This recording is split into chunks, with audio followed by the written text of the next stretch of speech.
సిద్ధాంతపరంగా ఎదుర్కోలేక తమపై భౌతిక దాడులకు పాల్పడుతున్నారని విమర్శించారు ఏబీవీపీ నాయకులు.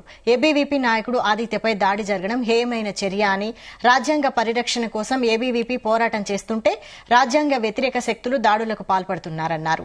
దాడికి నిరసనగా సిద్దిపేట పాత బస్టాండ్ వద్ద ఆందోళన నిర్వహించారు. ఏబీవీపీ నాయకుడు ఆదిత్యపై కత్తులతో దాడి జరిగి 3 రోజులు గడుస్తున్నా ఇప్పటి వరకు ఎలాంటి చర్యలు తీసుకోకపోవడం దారుణమన్నారు. వెంటనే చర్యలు తీసుకోకపోతే రాష్ట్ర వ్యాప్తంగా ఆందోళన చేపడతామని హెచ్చరించారు.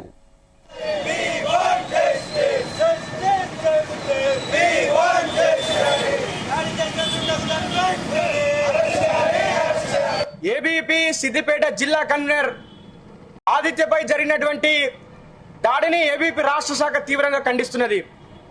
దీనిని ఒక పిరికిపంద చర్యగా ఏబీవీపీ అభివర్ణిస్తున్నది.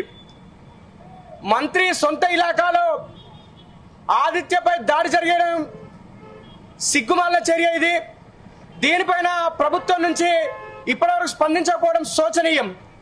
ఆదిత్య ఏం చేసిండు? విద్యార్థులకు ఫీజు రింబర్స్మెంట్ వస్తలేదని చెప్పేసి విద్యార్థుల సమస్యలు పరిష్కరించడం కోసం కొట్లాడిండు. ఆదిత్య ఏం చేసిండు? భారత రాజ్యాంగ నిర్మాత డాక్టర్ బాబాసాహెబ్ అంబేద్కర్ గారు రాసినటువంటి రాజ్యాంగబద్ధంగా ప్రజాస్వామ్యయుతంగా కొట్లాడుతుంటే తప్పిస్తే ఆటవిక చర్యలకు ఎప్పుడు పూనుకోలేదు. ఈ ప్రజలకు గాని ఈ సమాజానికి గాని వ్యతిరేకంగా ఎప్పుడు కొట్లాడలేదు. రాజ్యాంగ వ్యతిరేక శక్తులు ఎవరైతే ఉన్నారో వారి యొక్క దుశ్చర్యలను ప్రశ్నించినందుకు ఈ యొక్క దాడి చేయడం అనేది చాలా సిగ్గుచేటు. దీన్ని ఏబీవీపీ తీవ్రంగా ఖండిస్తున్నది.